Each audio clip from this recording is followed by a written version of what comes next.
이차함수 1단계. 이번 시간에는 우리가 중학교 때 배웠었던 이차함수의 가장 기본적인 부분들에 대해서 복습해 보도록 하겠습니다.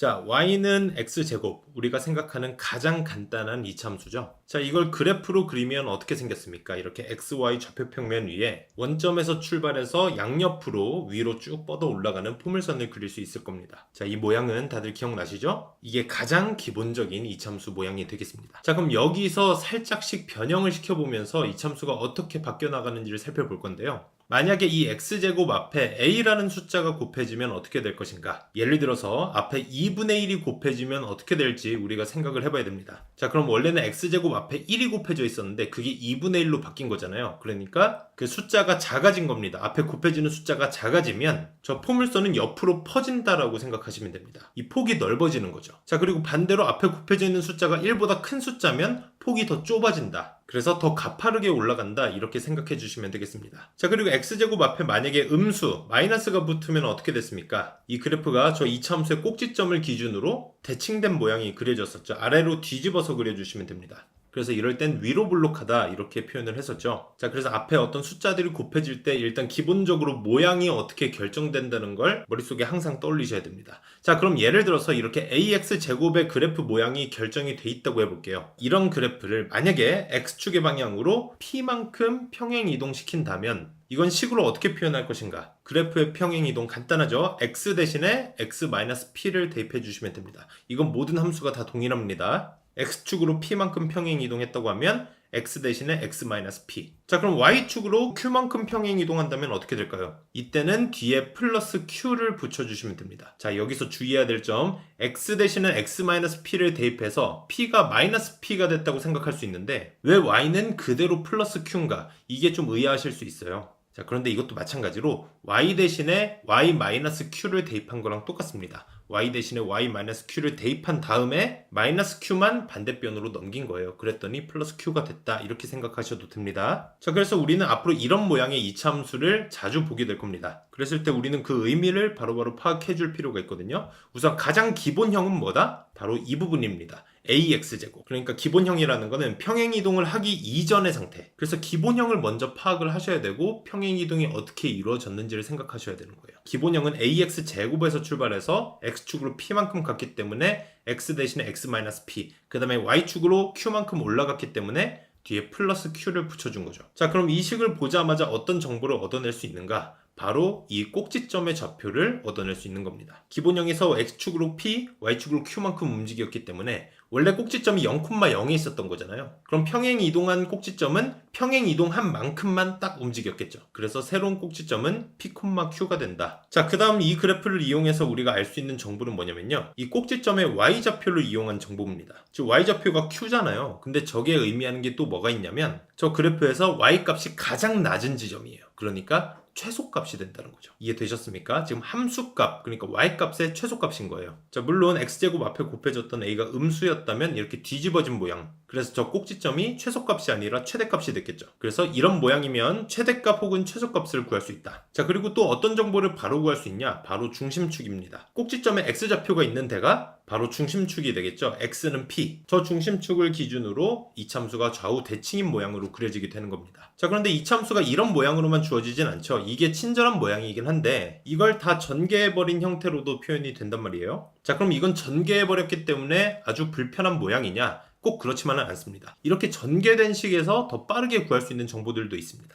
가장 대표적인 게 뭐냐면요. 저기 있는 상수항 C입니다. 저 전개된 식에서의 상수항은 뭘 의미하냐? 바로 이 함수의 y절편, y축과의 교점을 의미하게 되는 거죠. 자, 저게 왜 y절편이 되냐? 그건 그냥 x 대신에 0을 집어넣으시면 되는 거예요. y축이랑 만나려면 x가 0일 때 만나는 거잖아요. 그때의 y값이니까 저 상수항이 바로 y절편이 된다. 자, 그리고 저 이차함수가 x축과 만나는 교점들, 그러니까 근에 대한 정보를 구할 때도 이런 모양으로 구하는 게 훨씬 빠릅니다. 왜냐면 이렇게 다 전개를 해놓고 인수분해를 만약에 해주면 그게 결국 각각의 근이 되는 거잖아요. 알파랑 베타. 물론 이 근을 구하기 위해서는 인수분해를 꼭 해주셔야 되겠죠? 인수분해가 안 되면 근의 공식을 이용해서 구할 수도 있습니다. 자, 그리고 여기서 그칠 게 아니라 이런 모양에서도 중심축을 또 구할 수도 있습니다. 물론 왼쪽에 있는 저 평행 이동된 완전 제곱식이 있는 저 모양이 중심축 구하기가 훨씬 편한데요. 이렇게 전개가 돼 있는 모양에서도 중심축을 어떻게든 구할 수는 있습니다. 자, 그런데 조금 번거로운 부분이 있다면 저걸 다시 저 왼쪽에 있는 식의 모양으로 만들어 주셔야 된다는 거예요. 자, 그렇게 만들어 주기 위해서 일단 x제곱 앞에 곱해져 있는 a로 묶어 보겠습니다. 자, 상수항 부분을 왜 안 묶었냐? 어차피 완전 제곱식을 만들어 주다 보면 찌꺼기들이 생기거든요. 그 찌꺼기들은 끄집어내서 저 상수항이랑 나중에 한꺼번에 더하면 됩니다. 자, 그럼 여기서 이런 완전 제곱식을 만들어 줘야 되는 거잖아요. 그러기 위해서는 가장 주의 깊게 봐야 되는 부분, 바로 이 1차항의 개수 부분을 잘 보셔야 됩니다. 완전 제곱식이 되기 위해서는 저걸 반으로 쪼개고 그걸 제곱한 부분들이 상수항에 있어야 되는 거잖아요. 자, 그래서 거기에 딱 떨어지는 상수항을 더하고 빼서 억지로 완전 제곱식을 만들고 나면 그 나머지 찌꺼기는 밖으로 나가서 C랑 더해지면서 어떤 상수항이 됐겠죠? 자, 근데 그 상수항을 굳이 구할 필요는 없습니다. 왜냐면 우린 중심축만 구하면 되니까. 자, 이렇게 완전 제곱식을 만들어주고 나면 x 플러스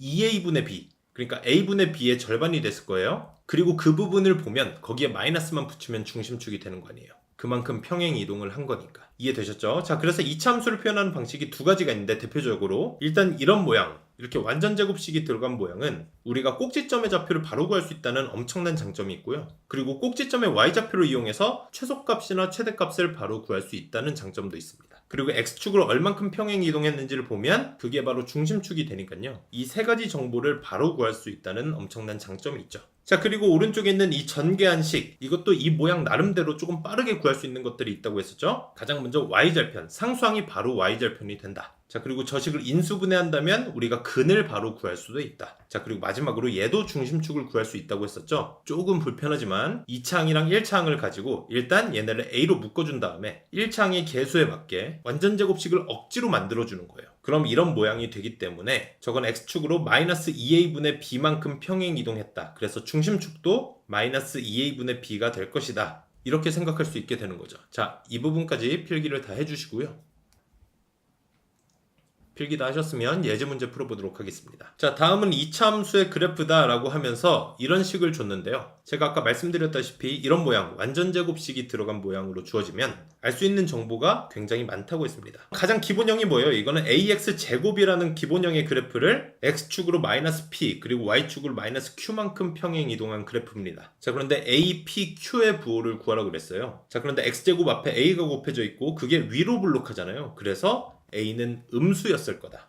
위로 블록하면 음수입니다. 자, 그리고 P랑 Q의 부호는 우리가 평행 이동을 어떻게 시켰는지를 보면서 살펴보겠습니다. 자, 어디서 출발했을까요? AX제곱은 0,0을 꼭지점으로 하는 그래프에서 출발을 했겠죠. 자, 여기서 x 플러스 p니까 x축으로 마이너스 p만큼 평행 이동을 했을 거예요. 그런데 일단 왼쪽으로 이동한 거잖아요. 그렇죠? 그래프가 분명히 왼쪽으로 갔을 건데 그게 마이너스 p다. 그래서 마이너스 p는 음수였을 겁니다. 그래서 양변에 마이너스를 곱해주면 p는 양수가 되겠죠. 자, 그리고 나서 이 그래프를 위로 올렸는데 자, 마이너스 q만큼 평행 이동했더니 위로 올라갔다. 마이너스 q는 양수다. 이렇게 되는 거죠. 그래서 이것도 다시 풀어주면 q는 당연히 음수가 되겠죠. 그래서 a, p, q의 부호를 이렇게 결정할 수 있는 겁니다.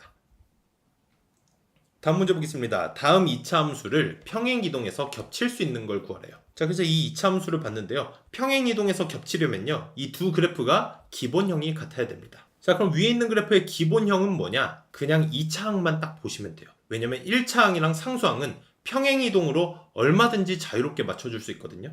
그런데 2차항 앞에 곱해져 있는 저 개수는 이 그래프의 모양을 바로 결정을 해버립니다. 저 숫자가 달라지면 폭도 달라지고요. 위아래 뒤집히기도 합니다. 그렇기 때문에 저 2차항 개수만 똑같은 걸 찾아주시면 되는 거거든요. 그래서 이렇게 마이너스 3분의 2 곱하기 x-p의 제곱 플러스 q 이런 모양이 있다면 골라주시면 되겠죠. 자, 그런데 어떻습니까? 3번 보니까 그냥 그대로 기본형이 있어요. 그래서 정답은 3번이 되는 겁니다. 자, 다음 문제 보겠습니다. 이번에도 2차 함수 그래프가 x축과 만나는 두 점의 x좌표. 자, 이게 의미하는 게 뭐예요? 저 2차 방정식의 두근이 되겠죠. 저 2차식은 0이다를 만족시키는 2차 방정식의 두근을 구하면 그게 저 2차 함수의 x축과의 교점이 될 겁니다. 자, 그런데 저 2차식 생각보다 간단해요. 이렇게 x 플러스 2, x 마이너스 6으로 바로 인수분해가 됩니다. 그래서 그 두근이 마이너스 2랑 6이라고 생각보다 쉽게 나오거든요. 이걸 각각 pq라고 하고요. 이게 y축과 만나는 점의 y좌표. 자, 그걸 r이라고 했는데 이게 의미하는 게 뭐예요? y절편이죠. 자, y절편은 어떻게 빨리 구한다고 했었죠? 그렇죠. 전개된 식에서 상수항만 보면 된다. 그래서 봤더니 마이너스 10입니다. 그래서 y절편 r은 마이너스 10이다. 그래서 이 세 개를 더하면 마이너스 8이 정답이 됩니다. 다음 문제 보겠습니다. 이번에 이차 함수가 주어져 있는데 다 전개된 식이고 개수가 a, b, c 하나도 정해진 게 없습니다. 그런데 그래프 모양만 딱 주어져 있죠. 이 그래프의 모양만 가지고 a, b, c의 부호를 유추하라는 문제입니다. 자, 그럼 a 먼저 유추를 해보겠습니다. x제곱 앞에 곱해져 있는 개수니까 이건 뭐예요? 플러스 마이너스가 위로 블록하냐 아래로 블록하냐. 아래로 블록하기 때문에 일단 a는 양수가 되겠죠. 자, 그리고 b랑 c 중에 우리가 더 쉽게 구할 수 있는 건 바로 c입니다. 왜? 전개된 식에서 상수항은 바로 y절편이라고 했었잖아요. 그리고 y절편이 어떻게 됐습니까? x축보다 위에 있기 때문에 y절편 c는 양수다. 자, 그럼 마지막으로 b만 구해주면 되겠죠. 자, 그런데 이렇게 전개된 식에서 1차항의 개수의 부호는 중심축과 관련이 돼 있습니다. 자, 저기서 중심축의 정보를 얻어내는 방법 아까 연습을 했었죠. 자, 일단 완전제곱식으로 묶어주기 위해서 a로 먼저 묶어줄 겁니다. 상수항은 굳이 묶어줄 필요 없어요. 어차피 찌꺼기들이 밖으로 튀어나오면 걔네랑 다시 더해야 되기 때문에.